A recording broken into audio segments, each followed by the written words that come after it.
안녕하세요. 사연을 부탁해입니다. 오늘의 사연을 소개하겠습니다. 어느 날 가족들과 함께 할머니를 보러 내려갔습니다. 할머니는 그 마을에서 한평생을 사셨고 결코 그곳을 떠나고 싶어 하지 않았습니다. 가끔 우리 집에 모시고 올라와도 며칠 만에 다시 집에 데려다 달라며 애원하다시피 했으니까요. 결국 부모님이 큰 결심을 하고 할머니 집을 새로 지어드렸는데요. 마치 별장처럼 지어서 우리는 그곳에서 휴가를 보내기도 했고 부모님은 따로 시간을 내서 한동안 지내다 오기도 했습니다. 그날도 주말을 맞이해서 다 같이 내려간다고 할머니께 전화를 드렸는데요. 또 내려온다고? 니들 왔다 간 지 얼마 되지도 않았는데 뭘 또 내려와? 바람도 쐴 겸 겸사겸사 내려가려고 그러지. 근데 할머니는 우리가 오는 게 싫은가 보네? 얼마나 자주 오면 그러겠어. 거기다 옆집 진수 할매 보기도 좀 그렇고 연락 끊긴 지 한참 돼서 얼굴이 말이 아냐. 할머니가 며느리랑 손주 뒷바라지 다 하셨는데 너무한 거 아니야? 며느리도 그렇고 손주도 그렇고 참 좋은 사람들이었는데 곧 연락 오겠지. 할머니께서 긴 한숨을 내쉬었는데요. 할머니네 집 옆집에는 할머니 절친인 진수 할머니라는 분이 살고 계셨습니다. 두 분은 서로 의지하며 그곳에서 사셨는데요. 아주 오래전 우리 아빠가 운영하던 사업이 어려워지면서 온 가족이 힘들게 산 적이 있었는데요. 많이 힘들어하던 할머니를 진수 할머니께서 지극정성으로 챙기셨다고 했습니다. 그때쯤 아빠 사업으로 인해 할머니도 힘든 시간을 보내고 있었고 식음을 전폐하고 누워 계시던 할머니에게 죽도 떠넣어 드릴 정도로 정말 잘했다고 합니다. 할머니는 그때 일을 잊지 않고 항상 고마워했어요. 그 뒤 우리 또한 진수 할머니의 마음을 항상 잊지 않았고 진수 할머니 선물도 매번 챙겨서 내려가곤 했습니다. 또한 밖에서 식사를 하거나 하면 항시 모시고 함께 다녔어요. 한마디로 진수 할머니는 우리에게 가족이나 마찬가지였고 진수 할머니 자식들도 우리 할머니를 가족처럼 챙기곤 했습니다. 그러던 어느 날은 할머니께서 곧 숨이 넘어갈 듯한 목소리로 전화를 걸어왔어요. 어머님, 무슨 일이세요? 어디 아프신 거예요? 저기 말이다. 용진이가 사고로 세상을 떠났어. 나 지금 용진이 엄마랑 같이 장례식장에 있어. 예? 진수 아빠가요? 세상에나 하늘도 무심하시지. 순간 엄마 눈에서도 눈물이 뚝뚝 떨어지고 있었고 가족들 모두 급히 장례식장으로 갔습니다. 진수 할머니는 오래전 남편이 세상을 떠난 뒤 홀로 아들을 키우며 살았기에 찾아올 사람도 많지 않았습니다. 그 바람에 우리 부모님이 친척처럼 자리를 지킨 채 장례 관련 모든 일을 처리할 수밖에 없었는데요. 진수 할머니 가족들은 고인의 영정사진을 망연자실 바라만 보고 있었으니까요. 저는 그날 사람의 눈이 그토록 공허해질 수 있다는 것을 처음 느꼈는데요. 진수 할머니 가족들 눈은 슬픔도 기쁨도 그 어느 것도 느껴지지 않는 그런 눈빛이었습니다. 다만 진수 할머니만이 며느리와 손주를 챙기느라 어떻게든 정신을 차리려고 했는데요. 그날 진수 할머니의 슬픔이 어땠을지 감히 가늠할 수도 없었습니다. 그렇게 장례가 끝난 뒤 시간을 내서 다 같이 할머니 집에 내려갔는데요.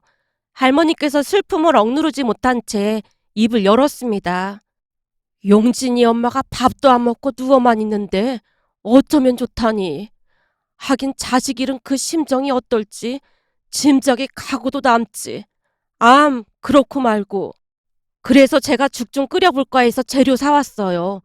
아무래도 그냥 훅훅 넘겨야 할 것 같아서 잣죽이 좋을 것 같더라고요. 그랬니? 고맙구나, 고마워. 전에 우리 힘들 때 그렇게나 많이 도와주셨는데 당연한 거죠. 그랬지. 그때 용진이 엄마가 나를 참 살뜰히 챙기긴 했지. 그렇게 착한 사람한테 왜 이런 일이 생겼는지 모르겠구나. 어머님, 그리고 그 용진이 엄마라는 말은 이제 하지 않는 게 좋겠어요. 그 이름이 아들 이름인데 자꾸 생각이 날 것 같거든요. 그렇구나. 그럼 손자 이름이 진수니까 이제부터는 진수 할머니라고 불러야겠구나. 라며 눈물을 훔치고 계셨는데요. 할머니는 마치 당신의 일처럼 진심으로 슬퍼했습니다. 그때 할머니는 옆집 할머니를 진수 할매로 불렀고, 진수 할머니는 우리 할머니를 제 이름을 붙인 혜영 할매로 부르게 됐습니다. 자식을 잃은 슬픔을 말로 표현할 수도 없을 만큼 슬펐겠지만, 진수 할머니는 며느리와 손주를 위해 마음을 다잡고 또 다잡았습니다. 어느 날은 할머니 집에 다녀온 뒤 엄마가 한숨을 내쉬며 넋두리 같은 혼잣말을 했습니다. 어르신이 참 대단하신 것 같아. 어르신? 누구를 말하는 건데? 진수 할머니 말이야. 지금 속이 말이 아닐 텐데 그 와중에 며느리랑 손주 챙기느라 여념이 없으시잖아. 여자는 약하지만 어머니는 강하다는 말을 실감했다니까. 그러게. 근데 얼굴이 많이 상하셨더라고. 우리 할머니라도 옆에 계셔서 그나마 얼마나 다행인지 모르겠어. 지금도 우리 할머니 집에 와서 같이 지내신다고 했지? 그렇다고 하더라고. 아직도 주무시다가 가위도 눌리고 그러신다고 하던데 걱정이다.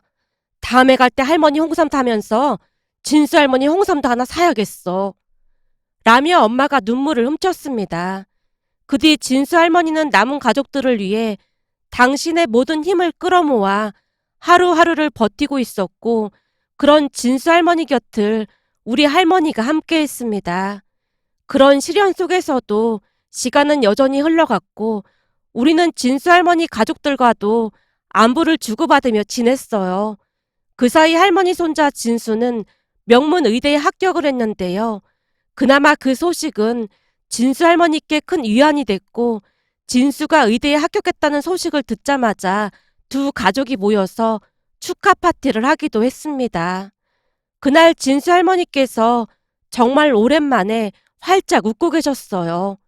천만 다행이었던 것은 진수 할머니 며느리와 진수가 워낙 착해서 시간이 날 때마다 할머니를 찾아오곤 했기에 진수 할머니도 조금씩 슬픔을 이겨내고 있었습니다. 또한 진수 할머니께서 많은 뒷바라지를 했다고 들었어요.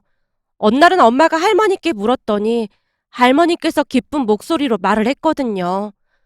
어머님, 근데 의대 학비가 엄청 비싸다고 하던데 학비는 어쩌고 있대요? 진수 아빠 보험금도 좀 있고 진수 엄마도 일도 하고 있고 거기다 진수 할매가 매달 돈을 보내주고 있어. 그나마 진수 할매한테 돈이 좀 있었으니 얼마나 다행이야. 며느리가 보험금은 남편 목숨값이라고 한 푼도 안 쓴다지 뭐니. 아마도 진수 결혼할 때 보태줄 참인가 보더구나. 하긴 저 같아도 보험금은 못 쓸 것 같긴 해요. 목숨값이 맞긴 하잖아요. 그래도 진수 할머니가 쓸 돈은 남겨놓으시라고 꼭 말씀하세요. 이런 말에서 좀 그렇긴 하지만 어떻게 될지 모르는 일이잖아요. 그렇지 않아도 나도 그 말을 하긴 했는데 하나밖에 없는 손주가 의대에 들어간 마당에 뭐가 아깝겠냐고 매달 돈을 보내주더구나. 근데 진수도 과외하면서 열심히 돈 벌고 있다고 하니까 학비는 어떻게 되고 있는 모양이야. 그렇네요. 의대 다니면 과외비도 꽤 받는다고 듣긴 했던 것 같아요. 라며 엄마와 할머니가 이야기를 했고, 그 뒤에도 한동안 아무런 문제 없이 잘 지내고 있었습니다. 그러던 어느 날, 그날도 할머니 집에서 주말을 보낼 겸 먹거리를 잔뜩 싸서 할머니 집에 내려갔는데요. 할머니가 걱정스런 표정으로 입을 열었어요. 애미야, 혹시 최근에 진수 엄마랑 연락한 적 있니? 글쎄요. 그렇잖아도 아무리 전화를 해도 안 받길래 저도 어머님께 물어볼 참이었어요. 혹시 진수네 무슨 일 있는 거 아니죠? 글쎄 말이다. 지금 우리도 보통 답답한 게 아니야. 왜요? 무슨 일 있는 거예요? 글쎄 한두 달 전부터 진수 엄마랑 진수가 연락이 끊겼어. 예? 연락이 끊기다니요? 갑자기 왜 연락이 끊겨요? 모르겠다. 그래서 지금 진수 할매 얼굴이 말이 아니야. 내가 듣기로 조금 있으면 의대 졸업한다고 들었던 것 같은데 갑자기 연락이 끊겼지 뭐니. 전화는 해보신 거예요? 당연히 해봤지. 근데 며느리 휴대폰은 꺼져 있고 진수는 아예 전화를 안 받는다잖니. 이게 대체 무슨 일인지 모르겠다. 진수 엄마 휴대폰이 꺼져 있단 말이에요? 그래. 지금 휴대폰 꺼져 있은 지 한 달도 더 됐다니까. 지금까지 이런 일이 한 번도 없었는데 무슨 일인지 모르겠다. 그러게요. 저도 다시 한번 연락해 볼게요. 라며 엄마가 진수 엄마에게 연락을 했지만 역시나 전화기가 꺼져 있었고 엄마가 걱정스레 입을 열었습니다. 진수 엄마가 이럴 사람이 아닌데 참 걱정이네요. 근데 진수 할머니는 집에 가신 거예요? 말도 마라. 너도 알잖니. 코 옆에 엄청 큰 점이 있는 그 할망구 말이야. 그 심술쟁이 할망구가 경로당에서 어찌나 깐죽거리던지 진수 할매가 심란해서 알아두었잖니. 왜요? 대체 뭐라고 했는데 알아두으신 거예요? 뻔할 뻔짜 아니겠냐. 할머니가 분하다는 듯 온몸을 떨며 있었던 일을 털어놓았어요. 사실 할머니 동네에 성질 고약한 할머니 한 분이 계셨는데요. 그분 아들이 무슨 대기업 임원을 하고 있는 모양으로 항상 어깨에 힘이 들어가 있었습니다. 그러다 보니 당신이 꽤 잘 나간다고 생각을 했던 것인지 당신보다 못한 다른 할머니들을 무시하고 힘들게 했습니다. 그날도 할머니와 진수 할머니가 경로당에서 시간을 보내고 있었다는데요. 그 심술쟁이 할머니가 없을 때만 두 분이 경로당을 이용했던 모양이었어요. 그런데 잠시 후 심술쟁이 할머니가 들어오는 모습에 두 분이 조용히 자리에서 일어났다는데 자리에서 일어나자마자 심술쟁이 할머니가 입을 열었답니다. 진수 할매, 그러게 내가 뭐라고 했어? 며느리라는 족속들은 절대 믿으면 안 된다고 몇 번이나 말했잖아. 한마디로 있는 듯 없는 듯 다 퍼주고 지금 팽당한 거다 그 말이야. 어디 믿을 사람이 없어서 며느리를 믿고 있어. 얼마나 머리가 나쁘면 그럴 수가 있느냔 말이야. 아직 확실하지도 않은 걸 가지고 뭘 그렇게 말하고 난리야. 혜영 할매는 편들 걸 들어. 보나마나 뻔하구만. 조금 있으면 손주가 의사 될 텐데 집불도 없는 할매가 얼마나 걸리적거리겠어. 그렇지 않겠어? 의사면 앞으로 앞날이 얼마나 창창하겠어. 근데 시골 촌구석에 돈도 없는 할매가 있다고 하면 의사 손주 앞날에 좋을 거 하나 없잖아. 그러니 이제 받을 건 다 받았으니까 그냥 연락을 딱 끊어버린 거지. 근데 이 할망구가 있지도 않은 사실을 왜 씨부리고 난리야. 그러다 진수 할매 며느리랑 손주 오면 그때는 어쩔 거야. 그때 가서도 그렇게 큰 소리 칠 수 있나 지켜볼 참이니까 그런 줄 알아. 꼴랑 대기업 임원이랑 의사랑 어디 비교나 되겠어? 뭐? 당신 말 다 했어? 꼴랑 대기업 임원? 그러니까 혜영 할매가 무식하다는 소리를 듣는 거야. 대기업 임원은 아무나 하는 줄 알아? 그럼 의사는 아무나 하는 거고 의사랑 대기업 임원이 어떻게 비교가 되겠어? 아 글쎄 의사면 뭐하냐고.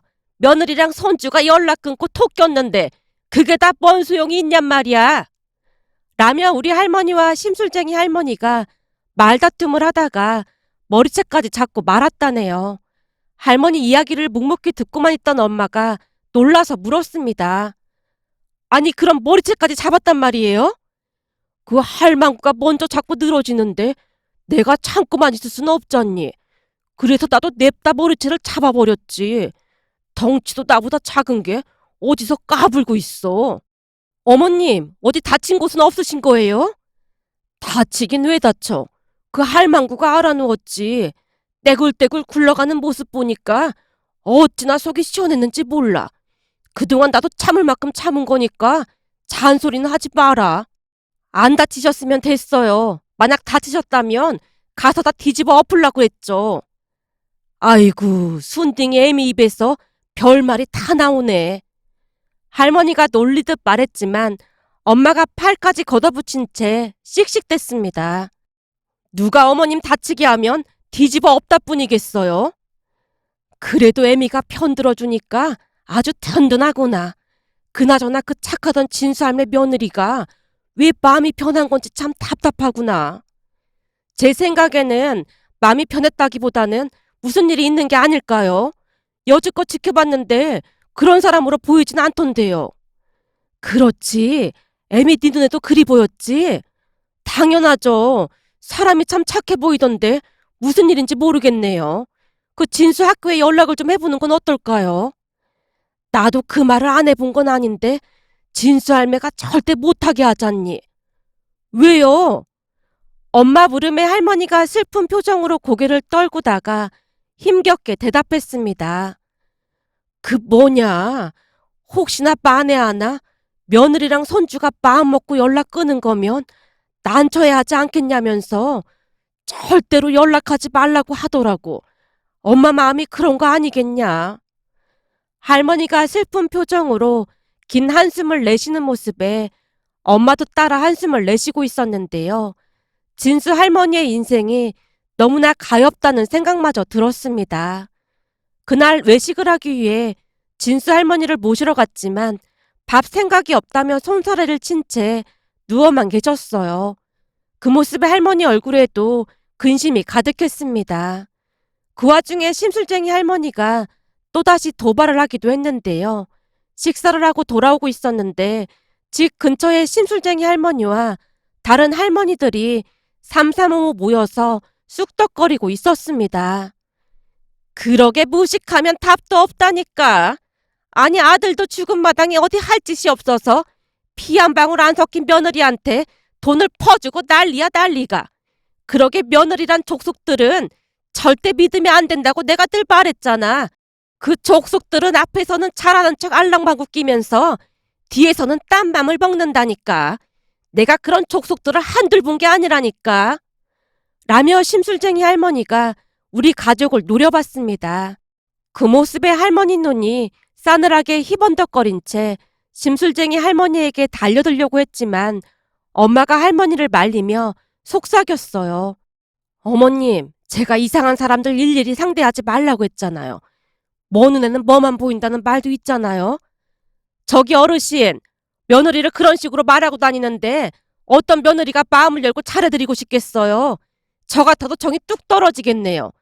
고부간에도 최소한의 예의가 있는 겁니다. 세상 모든 고부 사이가 어르신네 같지 않으니까 말 조심하시죠. 그리고 제가 듣자 하니까 우리 어머님 머리채를 잡으셨다고 하시던데 다시 한번 그런 일 있음 저도 가만 안 있을 테니까 그런 줄 아세요. 엄마가 심술쟁이 할머니한테 일침을 가한 뒤 다른 분들도 둘러보며 다시 말을 꺼냈습니다. 다른 어르신들도 한 동네 사시면서 그러는 거 아닙니다. 한 동네에서 평생을 함께 살았는데 위로는 못 해드릴 망정이지 힘든 진수 할머니 마음을 갈기갈기 찢어 놓아서야 쓰겠습니까? 남의 눈에 눈물 나게 하면 제 눈에서는 피눈물이 난다는 말도 있잖아요. 그 말이 그냥 있는 줄 아세요? 그대로 돌려받고 싶지 않으면 그만들 하시죠. 그 시애미의 그 며느리라고 어디서 어른들 말하는데 꼬박꼬박 말댔구야. 어르신, 제 나이도 적은 나이는 아니랍니다. 얼른 다들 돌아가세요. 그리고 험담을 할 게 아니라 위로 한마디씩 남기는 아량을 베푸시고요. 엄마 목소리는 낮으면서도 단호했고 동네 할머니들이 삼삼오오 흩어졌습니다. 그 바람에 심술쟁이 할머니도 도끼눈을 뜨고 엄마를 노려보다가 자리를 피했는데요. 순간 할머니 입가에 미소가 번지면서 입을 열었어요. 역시 우리 며느리 말재간을 당해낼 사람이 없다니까. 그럼요. 누구 며느린데 저도 지고는 못 살죠. 엄마 말에 할머니가 어깨를 우쭐하며 춤이라도 출 듯 기뻐했습니다. 그렇게 할머니 집에 들어간 엄마가 묵은지를 꺼내 김치전을 만들며 제게 심부름을 시켰어요. 혜영아, 넌 가서 막걸리 몇 통만 사와봐라. 막걸리는 왜? 진수 할머니 기분 좀 풀어드리려고 그러지. 어머님, 김치전에 막걸리 한 잔씩 드시면서 풀어드리면 좋을 것 같아요. 그거 아주 좋은 생각이구나. 요즘 도통 말도 없어지고 저러다 병이라도 날까 걱정이라니까. 근데 그 착한 며느리가 진짜 마음이 편한 건가 걱정이 되기도 하고 내 마음도 영 심란하네. 아직 확실하지 않잖아요. 조금만 더 기다려 보자고요. 저도 시간이 날 때마다 연락해 볼게요. 라며 김치전을 부쳐서 진수 할머니네 집으로 갔는데요. 마음고생이 여간 심한 게 아닌 모양으로 진수 할머니 얼굴이 말이 아니었습니다. 엄마가 내색하지 않고 김치전과 막걸리를 내려놓은 채 이런저런 이야기를 시작했어요. 어르신, 기분 꿀꿀할 때는 이 막걸리 한 잔 들이키면서 잠시 시름을 달래는 것도 나쁘지 않을 것 같아서 만들어 와봤어요. 엄마가 막걸리를 따라 드리자 진수 할머니가 김치전을 안주 삼아 막걸리를 단숨에 들이켰습니다. 그 모습에 엄마가 조용히 진수 할머니를 달랬어요. 어르신, 분명 무슨 사연이 있어서 연락이 안 되는 걸 거예요. 전에 저랑 통화했을 때만 해도 어르신께 죄송하고 감사하다는 말을 많이 했거든요. 우리 며느리가 그랬는가? 그럼요. 빨리 돈 벌어서 어르신 호강시켜드려야 한다고 쉴 새 없이 일하는 것 같더라고요.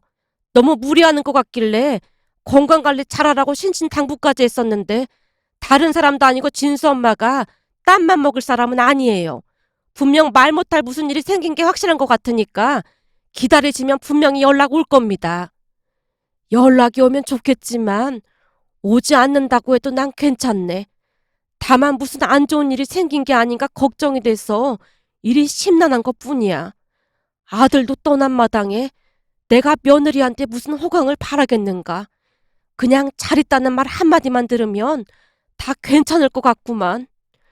진수 할머니 눈에서 눈물이 쉴 새 없이 쏟아져 나왔습니다. 그 모습에 할머니가 진수 할머니 등을 토닥이며 위로해드렸어요. 그나마 다행이었던 것은 엄마 위로가 큰 힘이 됐던 모양으로 다음날부터 진수 할머니가 다시 힘을 내는 듯해 보였습니다. 그렇게 우리는 할머니 집에 갈 때마다 진수 할머니까지 챙기며 잘 지내고 있었습니다. 그러던 어느 날은 할머니가 반가운 소식을 전해왔습니다. 예, 진수한테 전화가 왔다지 뭐니? 진수한테요? 거봐요. 제가 뭐라고 했어요. 연락 올 거라고 했잖아요. 그러게 말이다. 라며 할머니가 약간은 들뜬 목소리로 그리고 약간은 우려 섞인 목소리로 진수 할머니께 들었던 말을 전했습니다. 할머니 말에 의하면 진수 엄마가 몸이 많이 아파서 연락이 끊겼다고 했다네요. 위암 초기였다고 하는데 수술까지 받으면서 힘든 시간을 보냈다고 합니다. 할머니 전화를 받고 주말에 급히 할머니 집으로 내려갔는데요.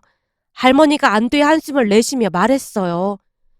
그래도 정말 다행이었던 게 진수가 의대를 다니다 보니까 진수 엄마가 좀 이상한 걸 바로 눈치챘던 모양이야. 병원에 빨리 가서 늦지 않게 수술을 했다는데 지금은 많이 좋아졌다지 뭐니. 그동안 항암 치료에다 뭐다 정신이 없었던 모양이더라고. 그럼 진수 할머니께서 충격을 받으실까봐 말을 못했나 보네요. 그랬다고 하더구나. 진수 말이 엄마가 살도 많이 빠지고 많이 힘들어했다잖니. 진수는 학교까지 유학하고 엄마를 돌봤고 말이야.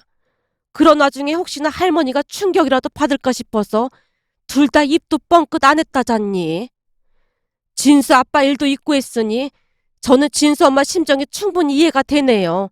이 와중에 진수 엄마가 암에 걸렸다는 소식까지 들었으면 진수 할머니가 어떻게 버텼겠어요. 그러게 말이다. 그날도 진수 엄마가 암이었다는 말을 듣고는 얼굴이 사색이 돼서 어찌나 손을 벌벌 떨던지 내가 우황청심환까지 사서 가져다 줬다니까. 그나마 지금은 나아졌다는 말에 안심하는 눈치야. 정말 다행이네요. 엄마가 진심을 다해 말을 했는데 할머니가 놀라운 사실을 하나 더 말했습니다. 진수가 하는 말이 진수 엄마가 요양도 할 겸 내려와서 지내고 싶다고 부탁을 했다지 뭐니. 거기서요? 하긴 거기 있으면 진수 할머니께서 음식도 신경 써주시고 할 테니 그게 나을 것 같기도 하네요. 그렇지. 여기가 공기도 좋고 신선한 채소를 바로 해서 먹을 수 있으니까 훨씬 낫긴 하겠지. 라며 할머니께서 많이 기쁜 듯 대답했습니다. 그 뒤 진수 엄마가 내려갔다는 말을 전해 들었고 진수 할머니께서 정성을 다해 보살폈습니다. 그러면서 진수 엄마 건강이 하루가 다르게 좋아져 갔어요. 시간이 지나면서 진수 할머니와 함께 소소하게 텃밭도 가꾸며 지냈으니까요. 그 와중에 진수는 의사 국가고시를 합격했고 정말 열심히 살았습니다. 할머니와 엄마에게 보답을 하기 위해 더욱 그랬던 게 아닌가 싶은 생각이 들어 마음 한켠이 짠하기도 했어요. 그러다 어느 날은 할머니가 또다시 기쁜 소식을 전해왔는데요. 예, 진수가 할머니랑 엄마 편하게 살라고 집을 지어준다지 뭐니. 정말요? 잘 됐네요. 참 바르게 잘 컸어. 대출을 좀 받는 모양인데 아주 궁궐 같은 집을 짓는다고 난리도 아니잖니. 그 말 듣는데 나까지 눈물이 나더라니까. 진수 엄마 건강은 괜찮은 거죠? 그럼 아주 좋아졌어. 의사가 지금처럼만 관리하면 된다고 했다잖니. 어제는 진수 엄마가 삼계탕을 끓여줘서 대낮부터 막걸리에 어찌나 많이 먹었는지 몰라. 낮술 먹으면 애미애비도 못 알아본다고 하더니 진탕 먹고는 둘 다 뻗었지 뭐니. 정말 다행이네요. 저희도 이번 주 주말에 내려갈게요. 라며 엄마가 전화를 끊었는데요. 엄마 얼굴에서도 옅은 미소가 번지고 있었습니다. 그 뒤 정말 멋진 집이 완성됐다며 집들이에 초대받아서 가족 모두 구경을 갔는데요. 가보니 동네 사람들까지 다 모여서 시끌벅적했습니다. 그런데 주변을 두리번거리던 엄마가 할머니께 조용히 물었어요. 어머님, 그 심술궂은 어르신은 배가 아파서 안 오셨나 봐요. 아참, 지금 배가 아픈 게 문제가 아니다. 네? 그게 무슨 말씀이세요? 그 심술쟁이 할망과 아들이 여자 문제로 회사에서 잘렸다고 하더구나. 예? 뭘 어떻게 했는데 임원이 대기업에서 잘릴 수가 있어요? 나도 그냥 어쩌다 보니까 들은 얘기인데 라며 누가 들을까 싶어 할머니가 목소리를 낮추고 말을 이어갔어요. 그 회사 여자 과장이랑 눈이 맞았다는데 그 눈 맞았던 직원이 이혼하고 자기랑 결혼하자고 그렇게나 졸랐다지 뭐니. 예? 그러니까 한눈을 팔았다는 거예요? 엄마가 놀란 채 목소리를 높이자 할머니가 목소리를 낮추라는 신용을 하며 손을 휘저었습니다. 지금 그 집 초상집 분위기라 말 조심해야 해. 암튼 그 직원이 결혼하자고 계속 졸라대니까 헤어지자고 했던 모양인데 그걸 가지고 회사에 알리고 난리가 났다고 하더구나. 거기다 그 사실을 알고 그 집 며느리는 이혼한다고 소송까지 준비 중이라잖니. 한마디로 집안이 쑥대밭이 됐다니까. 애미 네 말이 맞았다. 남의 눈에 눈물 나게 하니까 제 눈에는 피눈물이 나는 거 아니겠냐. 천벌을 받은 거지. 라며 할머니가 고개를 절레절레 흔들었습니다. 그 뒤에도 우리는 하루하루 평화로운 시간을 보냈는데요. 며칠 전 진순의 엄마가 완치 판정을 받았다며 할머니가 기쁜 소식을 전해왔습니다. 그 소식을 듣고 진수 할머니와 며느리 사이도 보통 인연은 아니라는 생각이 들었는데요. 고부지간에도 서로 존중하고 배려해야 함을 다시 한번 알 수가 있었습니다.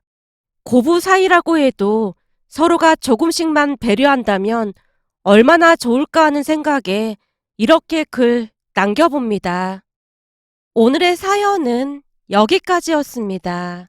즐겁게 보셨다면 구독, 좋아요 부탁드립니다. 고맙습니다.